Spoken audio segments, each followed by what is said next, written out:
Welcome to the Lay of the Land podcast. I am your host, Jeffrey Stern, and today's episode is a crossover episode, republished from the Ohio Fund Report, a companion podcast where I explore some of the most ambitious companies and builders shaping Ohio's future.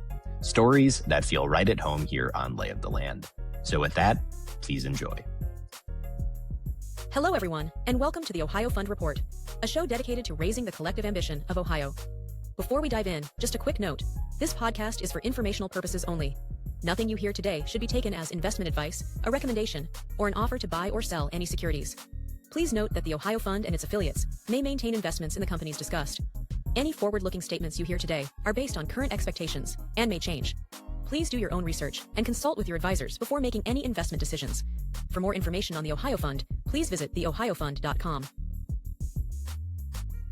Hello, everyone. I am Jeffrey Stern, your host of today's Ohio Fund Report with Chad Delligatti, the CEO of InnoSource, a more than 2-decade-old Ohio-based company that has grown into a national workforce solutions platform serving Fortune 500 and midsized organizations across the country. Since joining InnoSource in 2000 as one of its earliest employees, Chad has devoted his entire professional career to building the company, helping it evolve from a regional staffing firm into the leading HR, talent outsourcing, and data solutions partner that it is today, employing more than 2,000 associates across North America and partnering with clients to deliver highly customized recruiting and workforce management solutions. But this isn't just a story about staffing. From sweeping neighbors' floors in Bexley as a child to running a lawn care business in Granville to flipping Beanie Babies in college, Chad's entrepreneurial drive showed up early. And when faced with the choice between joining a large corporation or becoming one of the first employees at a small fledgling company called InnoSource, he chose the entrepreneurial path, a decision that has shaped the next 25 years of his life. In our conversation today, Chad reflects on what it means to dedicate decades to building one company, the evolution of the staffing and outsourcing industry overall, from newspaper classifieds to job boards to AI-driven recruiting, and how InnoSource is now entering a new chapter powered by technology. We unpack how the implementation of AI is shaping hiring funnels, reducing time to offer, improving tenure, and how fundamentally transforming how workforce solutions are delivered. We also explore what hasn't changed, the company's cultural anchors, leadership principles, and Chad's conviction that technology must enhance rather than replace the human touch. This conversation was a lot of fun. Chad exudes passion for his work, and it does come through in spades. So please enjoy this awesome discussion with Chad Delligatti.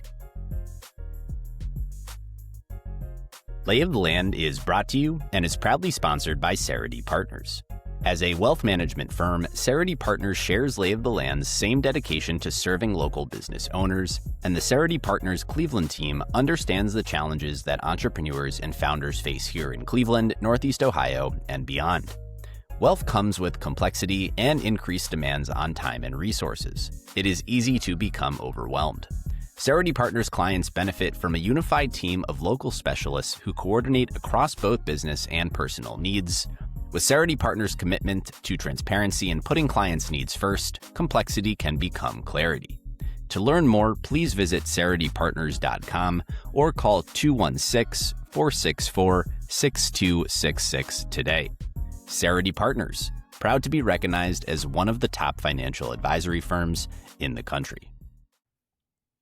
I'm always thinking about where the best place to start these conversations is, and I thought it would be fun to kind of ground it in this kind of idea. So InnoSource is this more than 2-decade-old Ohio-based company that you've built into a national platform, helping companies hire and manage large workforces. And we'll certainly get into how that's evolved over time. But I wanted to start with something a little more personal to you, as I think it's kind of increasingly rare today to look at someone's resume or LinkedIn and see really just one company span their entire career. And you are part of that minority, having dedicated decades to building and leading InnoSource from your own professional start.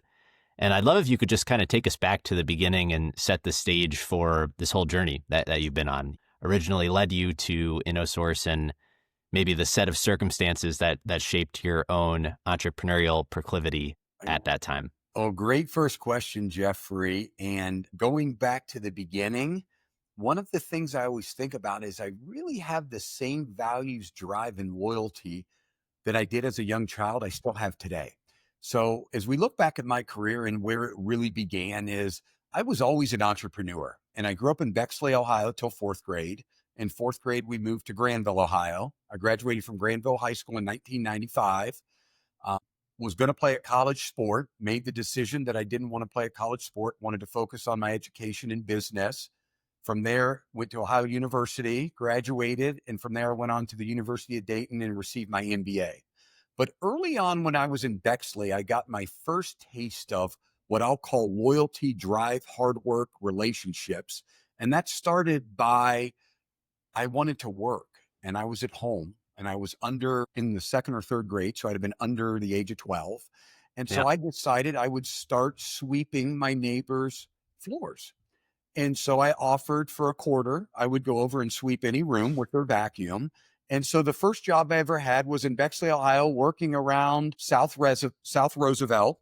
And for a quarter, I would vacuum our neighbors' floors, and they loved it. I got to know them. I was responsible. And that was really the beginning of my career. From there, as we moved to Granville, I was in Granville, Ohio, and there was not a lot of big retail in Granville. We would have to come to the Columbus area to experience that. But one of the things we did have was a business by the name of Gummer Wholesale in Mr. Bulky's. And for those of you that remember back in the 80s, that was where you could buy bulk candy, bulk fun things. So I decided I was going to sell the candy that kids or students otherwise couldn't get unless they went to Columbus or to Gummer Wholesale or to Mr. Bulky's. And so I began selling blow pops, the lollipops, at school. And I had a Yeah. very successful candy business for a few years through school. And then when I got to seventh grade, I opened my first official business that was called CD's Lawn Care. And I had a lawn mowing business. I had a couple buddies that worked for me. We ended up mowing about 35 lawns a week. We were headquartered in Granville where I lived, but we would go as far towards Columbus to Mount Carmel East McNaughton Road. And then we would go past Granville, out past Newark, and mow some lawns out there. And that was really the first job that really taught me responsibility, delivery, and as I mentioned earlier, that loyalty and those relationships.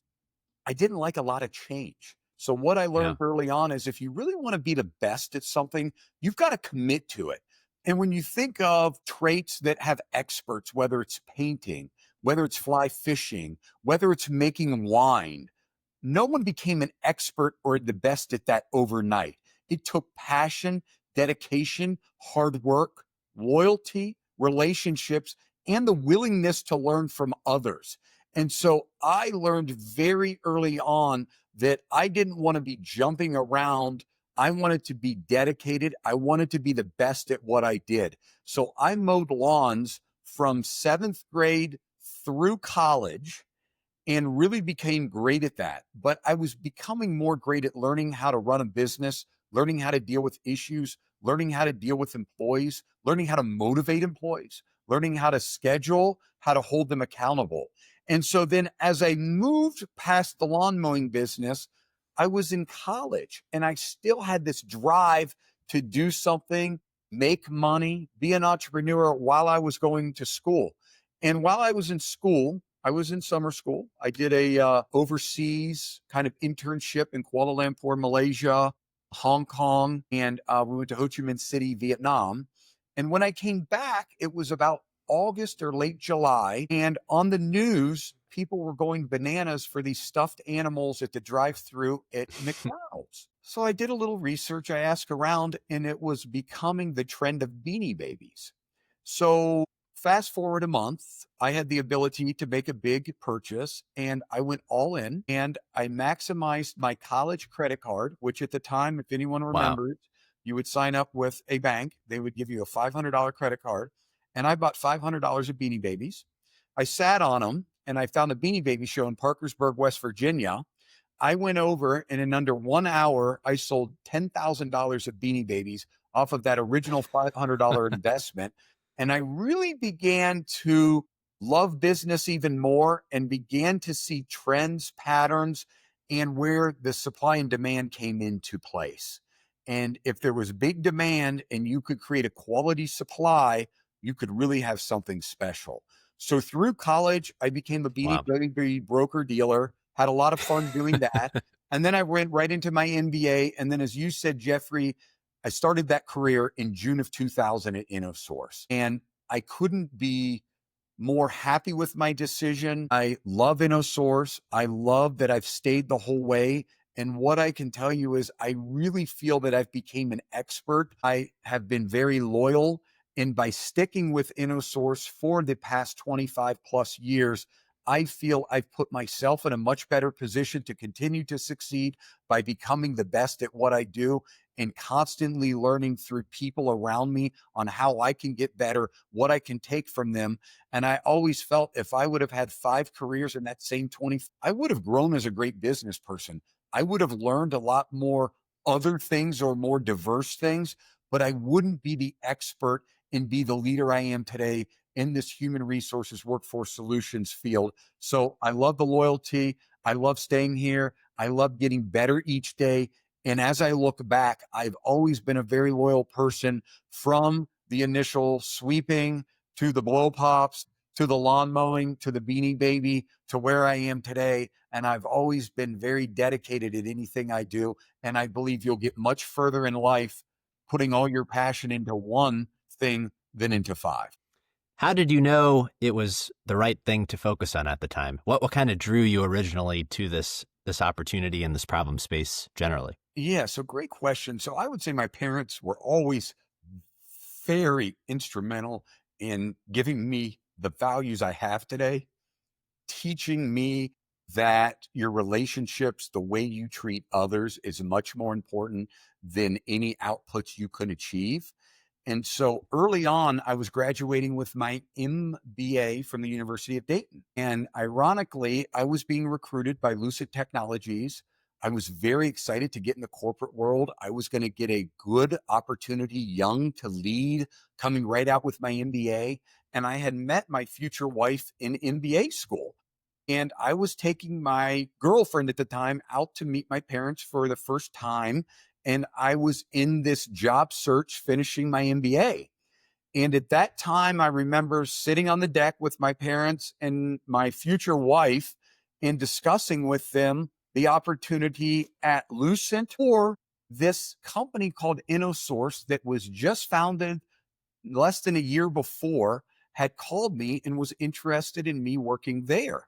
And the way that came about was in my lawn mowing years, one of my lawn mowing customers had started this company called InnoSource.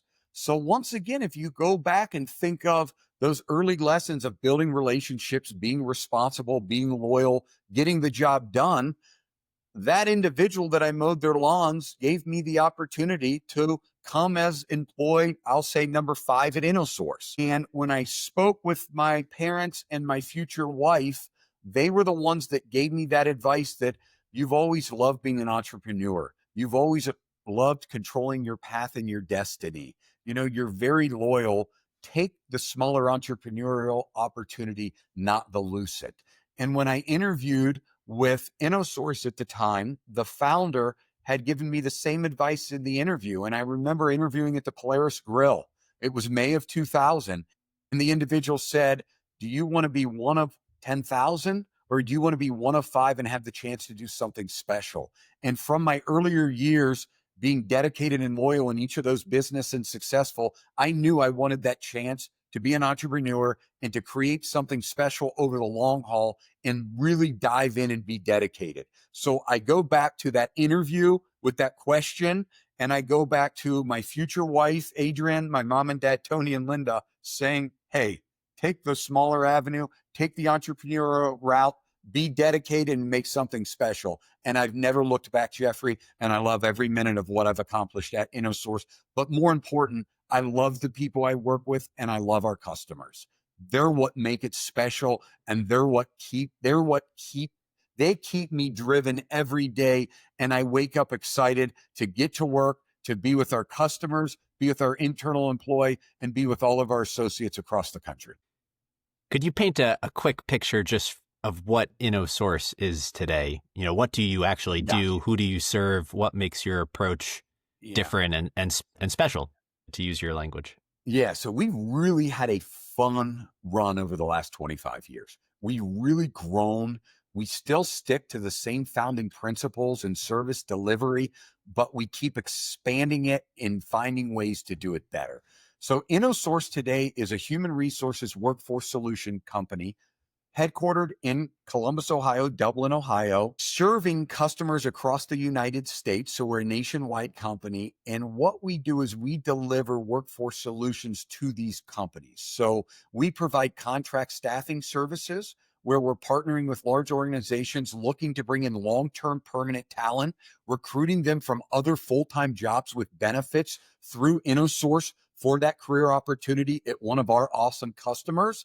And then on the second half, we do on-site outsourcing, which is where we're a compelling alternative to traditional outsourcing overseas or offshore, where we come in and we can actually take over a function of one of our customers. We make it a seamless transition from their customers' viewpoints. We typically retain the function in our client's facility, or we take it remote. And then we really work on the people, process, performance, and the technology. We do some data solutions work where we partner with organizations and we help them manage their data, report their data, organize their data, and see it in real-time reporting. And then the last piece that I'm most excited over is through this 25 years, we've recently taken on a huge pivot. And that pivot comes from the investment from the Ohio Fund, which I absolutely love. Mark Kwame has been amazing. Ray Leach, Mike Venerables, yourself, Jill, everyone has been outstanding to work with.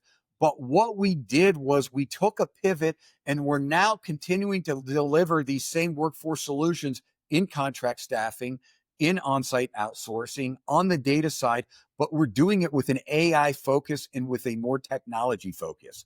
And when you think of recruiting and contact centers, so one of the areas that we are experts at and we've built the whole business on is what we define as contact center or customer service centers. And Jeffrey, that's really any type of work where you're interfacing with a customer live through technology or any channel that may be. And we're really the best at recruiting. So when you think of the recruiting and these service centers we work in, AI is coming and it's coming fast. And now we have the ability to work with our customers and with this AI, continue to do what we've always done, but do it better. So on the recruiting side, we can touch more candidates quicker. We can hire them quicker. We can get them in the role proficiently quicker and get a better result. So our customers get a higher quality hire quicker. And then on the on-site outsourcing side, where we're actually running these service centers for our customers and having a ton of success, we now have the AI tool and the technology to make our agents that much better, having real-time answers, being able to navigate systems quicker with our AI mini tool to ultimately be able to deliver our service at a lower cost with a higher delivery output, with handling our customers' inquiries, questions, and at a higher level, and ultimately getting higher customer satisfaction scores. To set the stage for a deeper discussion about AI and its implications for the work that you're doing, I mean, the whole industry, staffing, outsourcing, has changed, quite a lot over the past couple decades, from job boards, temp agencies, automation, remote work, now AI, and you've experienced this change firsthand through the entirety of it. Yes. And I'd love to just hear from your perspective how the market itself has evolved in your eyes over those years, and how InnoSource has evolved with it, and kind of what the chapters of evolution of the business have been through that time. Yeah. Great question, Jeffrey. So we've seen a lot of evolutions over the last 25 years in the recruiting and the staffing space. And when you think about just the overall society we live in with the technological advances, I would say recruiting and staffing has had a similar path. So when I first started, cell phones were not that common. They were out there, they were used, but One of the things I've always said is to be successful at recruiting, you must have multiple recruiting channels. And so when we first started, the channels were really more traditional paper. So you had classified ads. We had your job news, your local newspaper. You had your referrals. And then in 2000-ish, we had this neat thing come along called Monster and Career Builder. And it was very expensive, but you had the ability to start using technology to identify people versus using the traditional channel, which was landline phones or fax machines. Early on in my career, when we would run ads in the newspaper, we would either then answer the phones all day long to field thousands of calls, or we would have a fax machine just running all day long, printing resumes off. So we worked through the phone calls, the resumes, while beginning to integrate the monsters in the career builders. What we found was we really were able to open up our ability regionally to get bigger with this technology as Monster and Career Builder came on. But Jeffrey, one of the things we never wanted to lose was that quality hire and that quality touch. So as we navigated through the referrals, the classified ads, the local newspapers, we really saw these job boards get more and more popular along with these large career fairs. So now let's move to 2005 to 2012, even 13, 14. And you saw Dice, you saw recruit.com, you saw Monster, you saw Career Builder, and you saw these large platforms begin doing huge conferences in the Midwest and the South out West, where they would begin to congregate these people and you would learn more about the transition into the technology. Then as we moved past 15, a big player came in by the name of Indeed.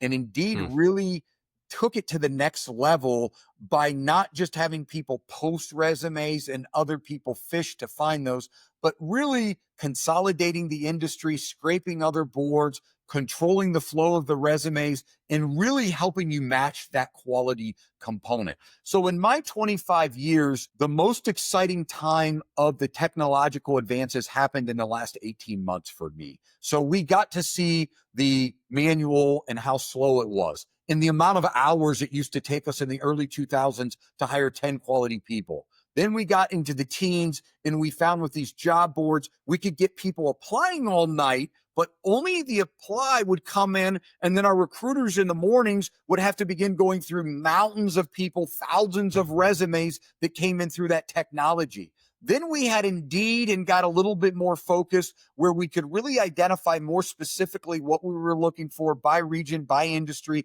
by skill set. And one of the things, Jeffrey, we always did with this technology is we always would behavioral interview. Because at the end of the day, everyone can interview, everyone can get applicants. But to really be the best, we had to understand our clients' culture, the work they did, what were those behaviors of those top performers, so that in order for us to ensure that best candidate, once they went through that recruiting cycle, we would then behavioral interview them. So then as we pushed to 2024, as I mentioned, the most exciting time was when we partnered with the Ohio Fund and had the ability to get a powerful customized AI tool. So now let me set the table. If I were to say to our recruiters 5 years ago, what would your dream be? Well, the dream would be that every day when I came into work, I would have my candidates ready to go, organized from best to worst, or from highest likelihood to succeed with the skills we're looking for in the workforce requirements, to the ones that didn't have that would be the least likely to succeed, and have more candidates and touch them quicker. And we do that now. So with mini AI recruiting, it's completely revolutionized our company, the recruiting industry. And those that aren't using it yet are still riding their bikes every day when they're recruiting.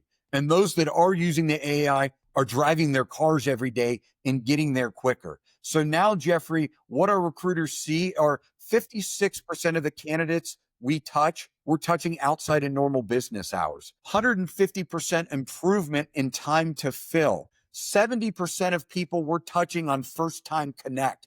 And when you think back to before AI, those 56% of the people may apply after hours, but we couldn't connect with them till 2 to 3 phone calls or email attempts. When you think of the time to hire, we may have been at a 21-day average cycle to hire. We now have that down below 15 days, getting it close to 10 days. And then what we're finding with the AI tool is it's enabling us to identify the better fit quicker and getting them hired, with which ultimately now our customers are getting better success quicker out of these hires from InnoSource, and their tenure is improving. So turnover is going down. So by enabling the AI technology, it's completely revolutionized the recruiting industry to being able to recruit 24/7, hire people quicker, identify talent we otherwise wouldn't have with the AI tool, and at the end of the day, get our customers better quality people quicker to ultimately do a better job. Lay of the Land is brought to you and is proudly sponsored by Roundstone Insurance. Headquartered in Rocky River, Ohio, Roundstone shares Lay of the Land's same passion for bold ideas and lasting impact from our community's entrepreneurs, innovators, and leaders. Since 2005, Roundstone has pioneered a self-funded captive health insurance model that delivers robust savings for small and medium-sized businesses. They are part of the solution to rising healthcare costs, helping employers offer affordable, high-quality care while driving job creation and economic growth throughout Northeast Ohio. Like many of the voices featured on Lay of the Land, including Roundstone's founder and CEO Mike Schroeder, Roundstone believes entrepreneurship, innovation, and community to be the cornerstones of progress. To learn more about how Roundstone is transforming employee health benefits by empowering employers to save thousands in per employee per year healthcare costs, please visit roundstoneinsurance.com. Roundstone Insurance, built for entrepreneurs, backed by innovation, committed to Cleveland. Well, what has surprised you most about how AI is reshaping both the recruiter and candidate experiences that you just kind of walk through, and maybe more holistically, the business itself of InnoSource and how you are, approaching it strategically? Yeah. So what I'm finding is one of the biggest, heaviest lists is getting people ready to use the tool. So what I call the mental preparation. And you can have the best AI tool. And I see many, many companies are buying big tools quick, buying InnoSource's AI tool, utilizing InnoSource's AI tool. But if they don't have their data prepared, that's one obstacle. But what I want to talk about now to answer your question is the mental preparedness or the mental readiness of companies and individuals to accept the AI and use it. And you've got to get them on board. So I think training is a very critical component. And it's like buying a high-powered car. If you don't know how to drive stick, if you don't know how to drive around a corner quick, if you don't know how to accelerate and brake, you're probably getting 20% of the use out of that high-powered car. And it's kind of like AI. So you can have the best AI tool, you could have the best data in there, but at the end of the day, if your users aren't mentally prepared to use it, aren't mentally accepting to use it, or are fighting it in some capacity, you're not going to get that output. So what I'm really trying to do at InnoSource is every day continue to get our users trained, get them to accept it more, but more importantly, get them to see the value on how this is going to make them a better individual, a better contributor to InnoSource, and a better recruiter for our customers. So right now, I think getting people and getting society to continue to understand it more, understand how to use it the right way, not abuse it, and then accept it, we will have much more successful outputs in integration than trying to force the best AI down a culture where people are resistant to accept it. So we must get that readiness from the associate and the individual side there is equally as important as the power of the AI tool and the readiness of your data. When you speak to the kinds of actual output and results that have come from the implementation of AI and what it's unlocked for the business, even just kind of thinking practically about, what it takes to go through this funnel of thousands of resumes and applications to arrive maybe at a few placements, it sort of feels like an imperative. If it, with the kind of improvements that it yields in the business, how do you think about that at an industry-wide level? Is it a model that all staffing and outsourcing firms sort of have to adopt and follow to survive? Or how do you kind of see it playing out within the industry? And Yeah. how does InnoSource differentiate in that kind of space? Great question. So I don't want to speak for all the other recruiting companies out there because they're all great. They all have different specialties and they're all going about AI and this technology differently or the way they want to. But we at InnoSource see where it's coming quick and we are not changing who we are or what we do. We know who we are, we know what we do, and we know what we do well. What we're doing is embracing it to continue to do what we do and do it better, do it quicker, and give our customers what they're looking for. The biggest obstacle I see, or that I would say in the marketplace, as you mentioned, would be those companies that have resisted AI or felt it wouldn't impact the industry. I think they're going to fall behind. And the way they're going to fall behind is they're not going to be able to move as quick as the competition to get to that same end result.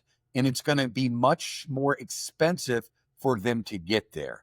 So I think the key is accepting the change, but accepting it at your pace and making sure you understand your company on how is the best way to integrate and use that AI. And one of the things we talk about at InnoSource is the human touch will never go away. Our recruiters will always be here. They will always make that final hiring decision. And that's the differentiator between us and the competition.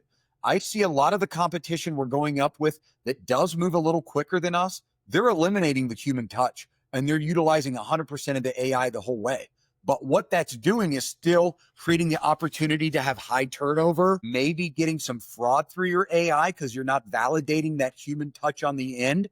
And ultimately, they're going to have more cleanup than us. But our big differentiator is we're still doing what we've always done. White gloves, red carpet workforce solutions, recruiting great people, servicing great centers, and then across the country, doing some other type of recruiting work for other industries and doing it well. But by using this AI, we're able to do it quicker, better, and we're working on making it more efficient to ultimately bring that cost down to our customers through the AI. And that's the differentiator for us, that we can do it better, quicker at the same service. And for those companies that, as I mentioned early, aren't bringing the AI in, they're falling behind, or buying an off-the-shelf tool, forcing it into their business, and then hoping they'll have user integration and data integration, they might fall further behind before they move ahead, where we are ensuring we're doing the same thing, getting our employees ready to use it, making sure our data is ready to be used, and then training heavily so that at the end of the day, we're quicker, we're more efficient, and we get a better result. And I think the differentiator us will still be at the end of the day, being specialized in what we do and keeping that human touch to ensure we're getting the best individual through our process.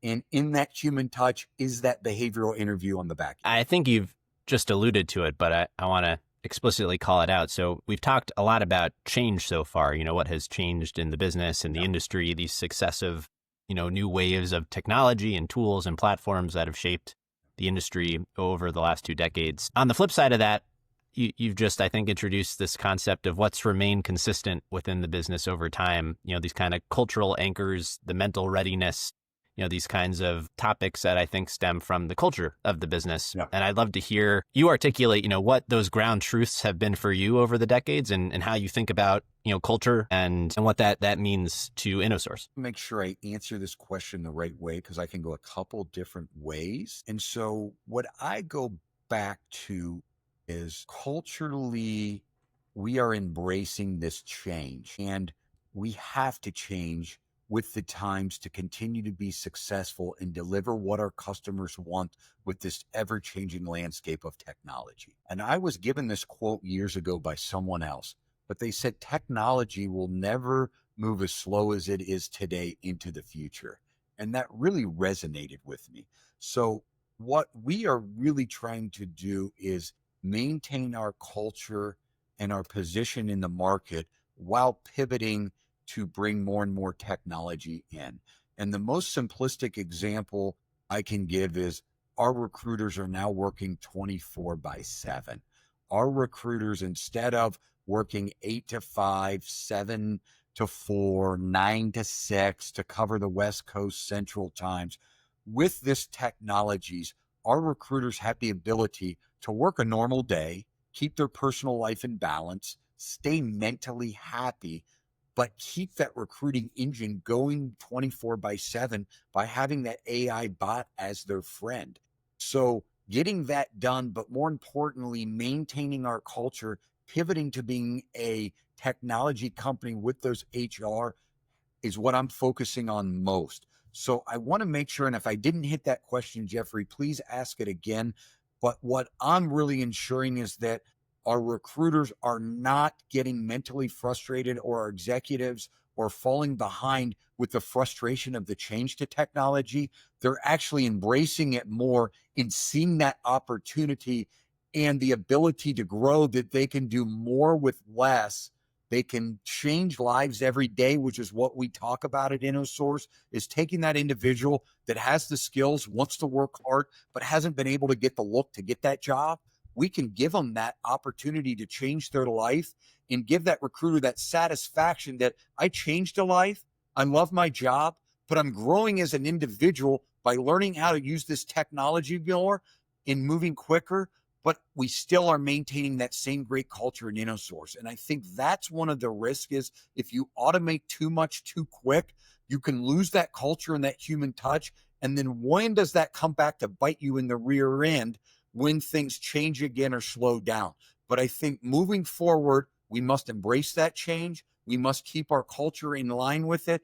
And we must make sure our associates are growing and finding satisfaction in this ever-changing landscape of technology. And those that don't, I think, will fall behind.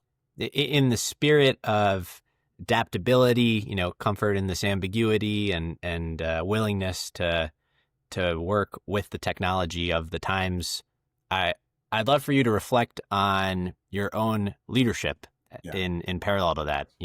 You came into InnoSource right out of grad school and have grown with the company basically from inception to where it is now as the CEO of a much larger organization.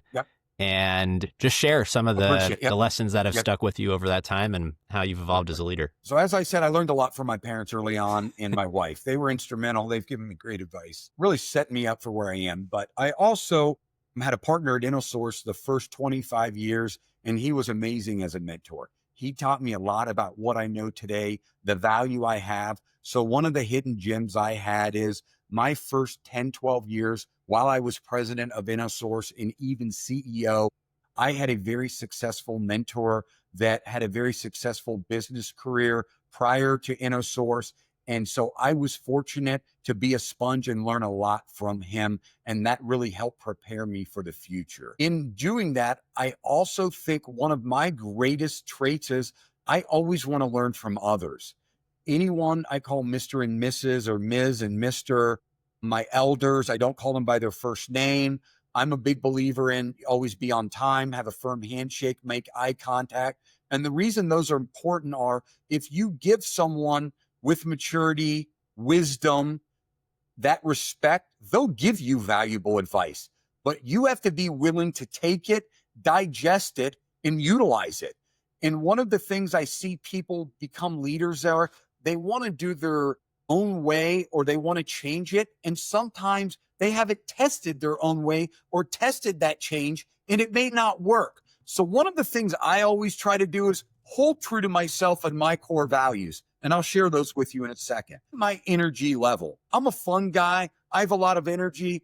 I've been coached many times that as a CEO, you need to calm down. You need to become a little bit more CEO-like. But Jeffrey, it's not who I am. I'm a people person. I'm a relationship person. I like to solve problems. I like to give people satisfaction. And when I make them happy, I become happy. But the only way I can keep those skills was I had to learn from other people. So all the way through school, through undergrad, best class I ever took at Ohio University, public speaking. I challenge anyone going to college early on, take public speaking. You may not get a great grade, but you're going to learn a ton and you're going to cut your teeth.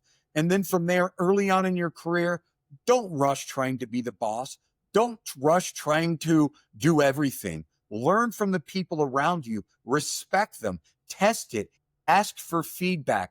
But at the end of the day, between my parents, my wife, and my mentor at InnoSource and boss for my first decade plus 20 years here, I had the opportunity to learn from them.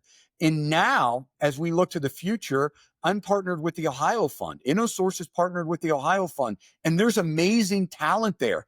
And so it's neat that we have the opportunity, and I myself, to still learn from them. But the way I lead at InnoSource and the way I've led the whole way is by the NOA. And every person that comes to InnoSource that gets hired signs the NOA pledge. It's a certificate that I get a copy and they get a copy. And I took this idea from Fred Smith with the Purple Promise at FedEx. We do a lot of work with FedEx, and at FedEx, when you get hired, you sign that Purple Promise. And that's the commitment to live by the FedEx ways that Fred Smith established years ago. At InnoSource, we live by the NOA, and it's 5 principles. And what I talk to new hires about and our existing hires is if we all exemplify these principles and live by them every day and do them, we're going to be very successful as a team, as individuals, and for our customers. So the NOA is first, we want to do it right. In our industry, we have a lot of regulations, a lot of laws, a lot of policies, and we need to follow them and do it right every time. So we believe in training, ongoing proactive training. We believe in quality checking, audits, because at the end of the day, we want to do everything we do right for our customers. Secondly, we want to be the best, right? We want to be the best. We're here to deliver great solutions to our company, clients, companies, change lives every day, beat the competition, and let our customers know we're the best, and that's why you hire us. So each and every day, we don't want to just go through the motions. We don't want to be mediocre. We're challenging ourselves every day to be better, and that's the culture we have at InnoSource. Third, we want to work hard, play hard. That's a fun one. And what I mean by that is everyone works hard. We're always working hard, but you want to achieve that great result. And when you do, celebrate. I talk about celebrate everything you can celebrate. Life's tough now. This world is changing quickly. Technology's coming, as we talked about. So at work, when you achieve your result, celebrate it. So what we do at InnoSource is we work hard, we play hard. So we work hard to get that project done for our customer. Roll out a new account. Maybe it's a new account that we got to get all the SLAs in line. Maybe it's a new account where we've got to recruit and onboard 300 to 500 people in 30 days. We're going to work hard. We're going to stay focused, and we're going to get that done. But once we achieve that result that the customer desires, then our team gets to play hard. And they may do a fun activity, they may do a dinner, but we believe in playing hard to celebrate and then to get back to work. The next one we have is customer service. I'm a huge believer in giving the best customer service in the marketplace. And the example I always give is when you're at a restaurant, you ordered your burger and French fries, and it comes out and you don't have mayonnaise, mustard, or ketchup. And you politely say, hey, if you don't mind, could I please have some mayonnaise, mustard, or ketchup? And that great customer service is when the waiter or waitress says, yes, I'm on it. Your fries are hot. I'll get it right back to you. No problem. And they run it out. They made your day. You're eating hot, salty French fries with ketchup. You've got your warm sandwich. You're feeling great. But think of that customer service interaction where the server kind of looks at you and nods their head, and 8 minutes later, you get your ketchup. You now have had an awful experience. Your fries are cold, your sandwich is not hot, and you're in a bad mood. So we at InnoSource talk about giving everyone we deal with, from applicants coming into our office to customers we're meeting with, to potential customers, to coworkers, to always giving great customer service. And that involves using their name, acknowledge them by their name. Make eye contact, have a firm handshake.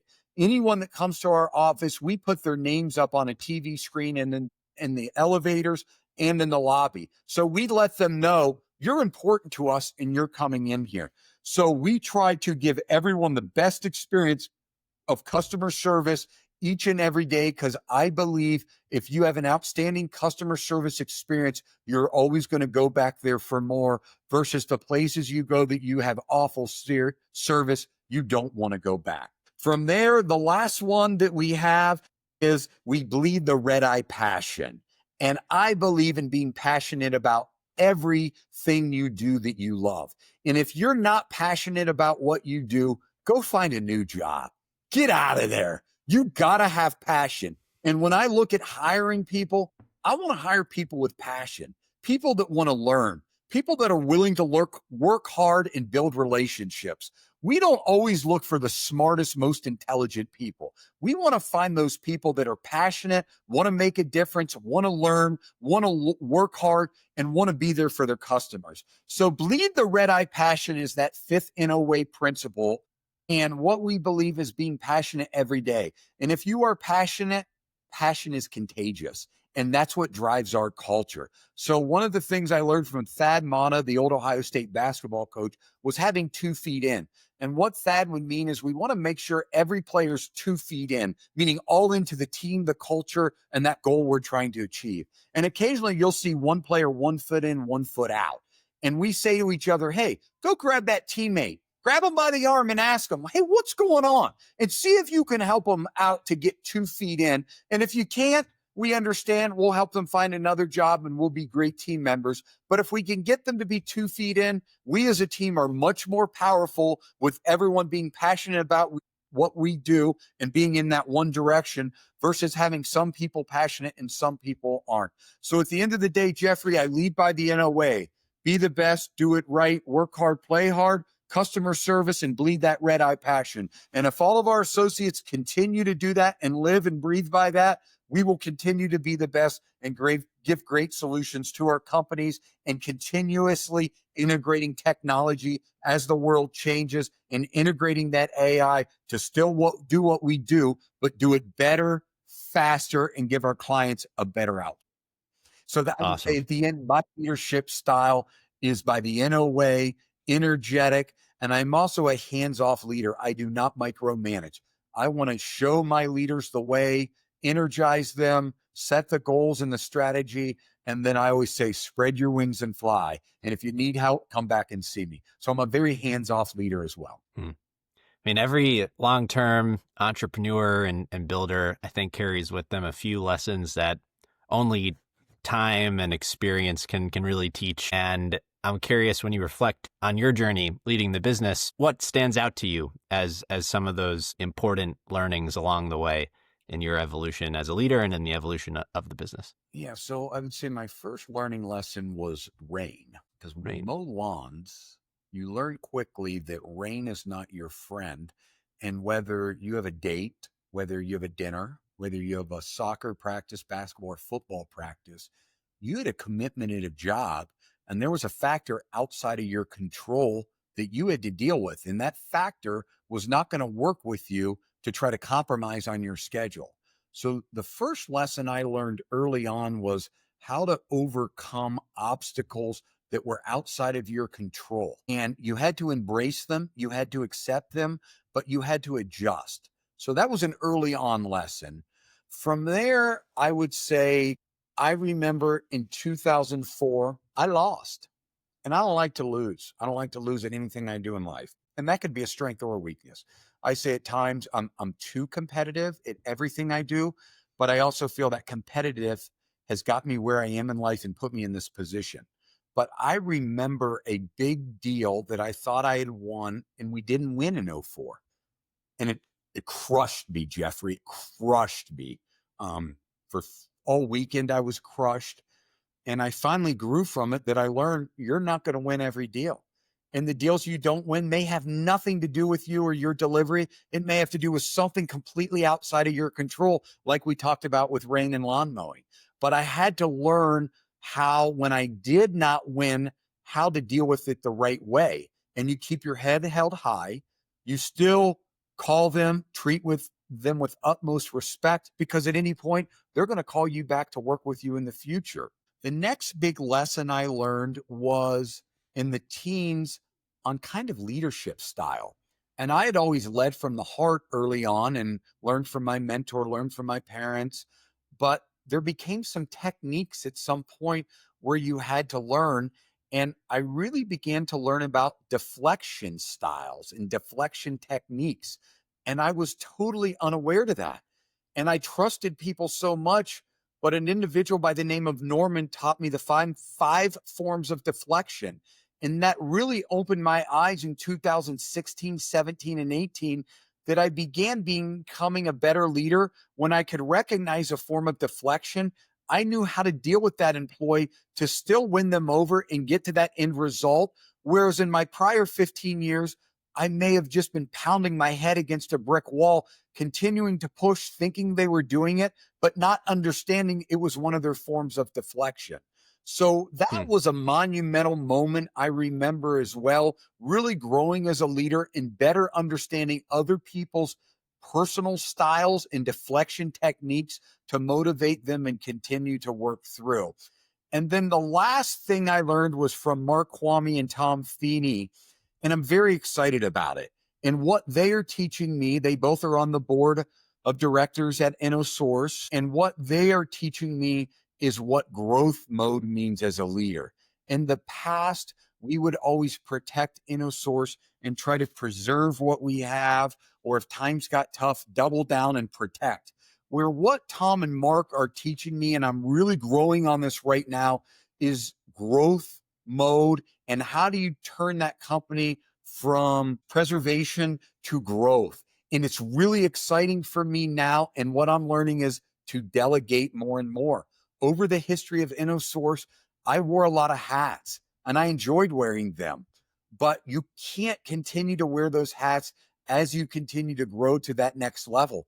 And we are a national company. We're looking potentially, where do we go next? We know Ohio's the sweet spot. We know Ohio's the Midwest culture. It's one of the best places to start a business, grow a business. And with the Ohio Fund creating this landscape for businesses, and with the universities we have, we're one of the best states in the United States to start a business and grow a business. But now I'm getting to learn as a leader, and it's what I'm working through now at delegating to my awesome leaders. So right now, I'm really in a delegation mode of sales. We have 3 phenomenal sales executives. We've invested a lot of time in them, and we're really excited to see how they can help InnoSource grow to that next level and delegate sales off of me.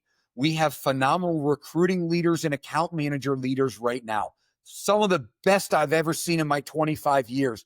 And I'm working with them through Tom and Mark to continue to delegate to them. And it's going outstanding. My CFO and my C-level executives, they are off the charts, but I'm giving more and more to them every day. And what I'm finding is they're embracing it, they're loving it, and they're growing. So the last big leadership kind of lesson or thing that I've learned recently is through our board of directors, and it's getting me to change to really get into growth mode in delegating to the great leaders we have and continuing to grow that talent up from within the organization, and better things will continue to happen at the top. What do you keep with you about Beanie Babies?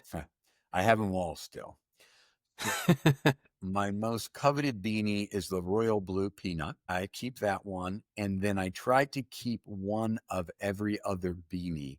So my wife wants to throw them away. She hates them. But I have probably 8 tubs of Beanie Babies. And all I hope is someday they get hot like baseball, football, and basketball cards again. And we'll have a lot of fun. But at this point, I've just kept them more. I'm a collector. I have them put away, but I don't do anything with them. Blow pops, I have 0 blow pops. Sweeping customers from Bexley, Ohio, I do not keep in touch with. But the people I mowed their lawns, the people that mowed lawns with me, I keep relationships with. I still talk to them. I actually was fortunate enough to speak to a Dublin Jerome Business High School class last week, and it was really neat. One of the individuals has a lawn mowing company in high school in Dublin and came up and really wanted to learn from me. So it was neat to share some of the things I did early on and some of the things I told you I did. And then from there, my life and my baby is InnoSource. I love InnoSource, everything I do. At the end of the day, people are what make it special. I love meeting new people every day.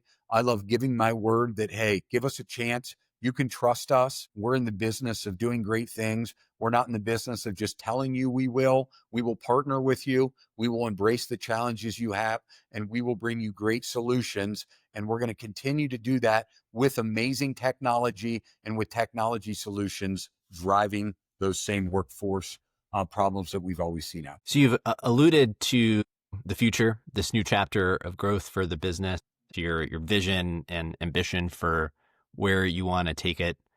I'm curious how you think about success and what that looks like for you and what you feel is motivating you today. Yep. So great question. So first I'm going to answer family. So the first thing I want to make sure is I take care of my family. So we have two outstanding children, Giada, girl, Luca, boy, my wife, Minnie, the dog, who the AI tool is named after, Minnie, the dog, and my parents, my brother. So first and most important is I'm a great family man.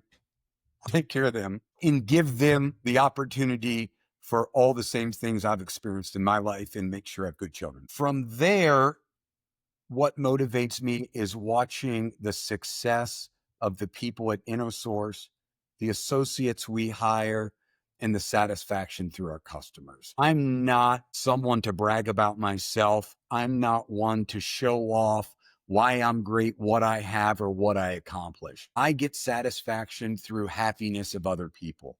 So what my top priority with my family is making sure that InnoSource is a great company. People are happy here. They're safe. They're learning every day. We're giving back to the community. I like to be a good community member through philanthropy, giving back through time, and also being there for the business community. I'm a big believer in YPO. I'm a big believer in the Columbus Partnership. They both kind of serve two different roles, but similar. But the more I can be a good member and give back to other business leaders and businesses and to the community and the people in Ohio and Columbus that need that, I want to do that. But at InnoSource every day, it's empowering our associates to do great things for our customers. It's changing lives every day for people that want those opportunities to go work for companies, to do a great job. We get great satisfaction off that. And then ultimately seeing our customer success. The more our customers are successful, the happy we are. We don't take a lot of the credit. We let them know whenever we're talking about a new deal or a new partnership. We want to be an extension to you. Our job is to make you look great. If we hire you great people, you take credit and take them. If we're running a managed service and on-site outsourced division for you, we're going to deliver great SLAs, great cost. Take that as your success and grow in your organization. So at the end of every day, my success and happiness comes from seeing InnoSource continue to grow, individuals being happier, making more money, growing every day, giving back to the community, seeing that we are helping where we need to help, and Columbus is continuing to get better in the state of Ohio. And then last, our customers are happy. If our customers are not happy, I am not happy. And we do not see that often. We do not want to. But the ultimate success is getting that feedback from an associate you hired, a life you changed, or a client that said, thank you for the work you did. That's where I get driven in the most motivation every day. When you reflect on the whole journey thus far, we've covered a lot of ground here, both about yourself and the business. Is there something particularly important that you feel we haven't touched on yet that you want to bring up? Yeah, I think we've really hit everything. At the end of the day, what I always say is be true to yourself. Look in the mirror and see reality. So many people verbally tell them they're doing the right things to themselves, tell everyone what they'll do, but their actions don't back up their words. So make sure your actions back up your words. look in the mirror, see who you are, and be who you want to be. You can be anyone you want, but be yourself and hold true to your values. Then find something you love. Be passionate about it and go all in. And let's go back to that first question. It's rare you stay at the same company 25 years, and I did it, and I love it, and I wouldn't change it for anything. So don't feel like you always have to jump. If you like change, if you like something new, you like creativity, it's fine. Do it. But if you really want to become the best at something, if you want to really be an expert, take your time and learn it. Learn from those people that have been there longer than you. Learn from their mistakes, not just what they do great, but learn what they did wrong. One of the pieces of advice I give new members in YPO all the time is not what I learned in my YPO form to do the best. I learned from the mistakes other members made, so I won't make that same mistake. And I think that's another great piece of advice. So at the end of the day, be true to yourself, hold yourself accountable, make sure you love what you do. Because at the end of the day in your work career, you will probably spend more time working than relaxing in that 40 years. So make sure it's something you love to do. And then make sure you have a great boss, a great mentor, and you have great coworkers. You got to love the people you work with every day. They're the energizer bunny to you. They help you when you're down and out. They bring you back. So make sure you love your job, you're passionate, and you have people you work with there. And I think if you stick to those, you'll live a great life. But if you're not happy, if you don't have good values in the company you're at, if you don't like your coworkers, don't make yourself miserable every day. Go find somewhere to go, or hey, what the heck? Call InnoSource. We'll help you find the job you need. Or if you love it here, we'll hire you here. But I assure you at InnoSource, we're always going to have fun. We're going to have a great culture. We take care of each other. We have each other's back, and we all want to grow in that same direction.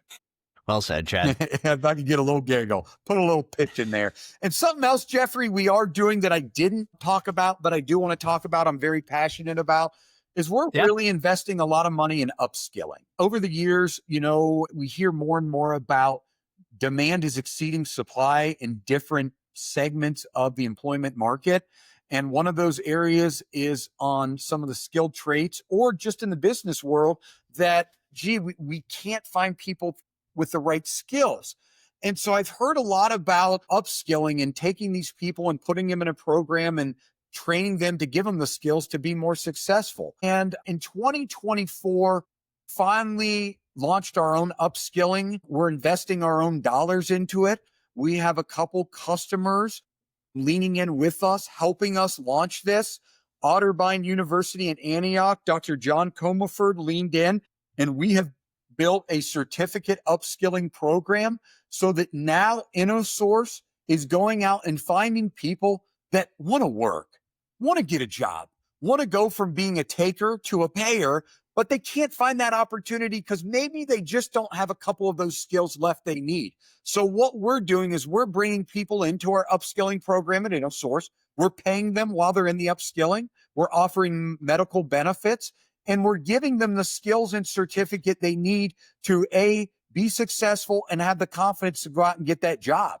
And when they complete the upskilling with us, they get that certificate from Antioch, Otterbein, the Coalition of the Common Good, and they have something to be proud of. And then we guarantee them employment on that back end to put them in a job. And what we're finding is the customers we're working with, those individuals that go through that 2 to 4 week upskilling are much quicker to proficient levels than those that didn't. So even being maybe a little underskilled on the front end, going through that upskilling, we're finding when they're coming out of the formal training and the new job training, they're doing much better. So I get satisfaction out of that. We're going to continue to drive this upskilling component, partnering with Otterbein and hopefully helping more and more people in Ohio and Columbus to get employed and fill these gaps where the skills are needed.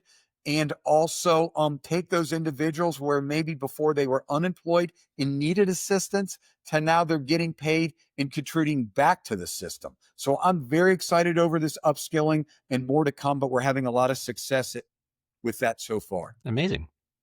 Well, I think is a perfect place to wrap it up. If folks had anything they wanted to follow up with you about, learn more about those programs, learn more about InnoSource, where would you direct them? Yeah, they can go to innosource.com, contact us through that. Our main phone line is 614-775-1400, where you're more than welcome to drop me an email anytime, cdell, C-D-E-L-L, @innosource.com. Would love to connect. Any additional questions? Jeffrey, if you ever want to do another podcast, I'd love to do it. I want to thank you. Really enjoyed being with you. I think you have an excellent podcast. And I'm really excited to be partnered with the Ohio Fund. And as we talk about it, InnoSource, we're creating the opportunity of the unknown. We're going to keep doing the great things we are and keep giving back to this great world. Oh, fantastic. Well, I really appreciate that, Chad. I appreciate you taking the time, reflecting on the journey, and sharing your perspective on all of it. Thank you. Thank you very much. Thank you very much. That's all for this week. Thank you for listening.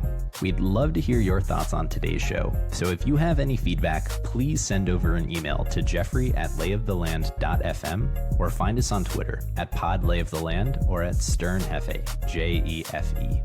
If you or someone you know would make a good guest for our show, please reach out as well and let us know. And if you enjoy the podcast, please subscribe and leave a review on iTunes or on your preferred podcast player. Your support goes a long way to help us spread the word and continue to bring the Cleveland founders and builders we love having on the show. We'll be back here next week at the same time to map more of the land. The Lay of the Land podcast was developed in collaboration with the Up Company, LLC. At the time of this recording, unless otherwise indicated, we do not own equity or other financial interests in the company which appear on this show. All opinions expressed by podcast participants are solely their own and do not reflect the opinions of any entity which employs us. This podcast is for informational purposes only and should not be relied upon as a basis for investment decisions. Thank you for listening, and we'll talk to you next week.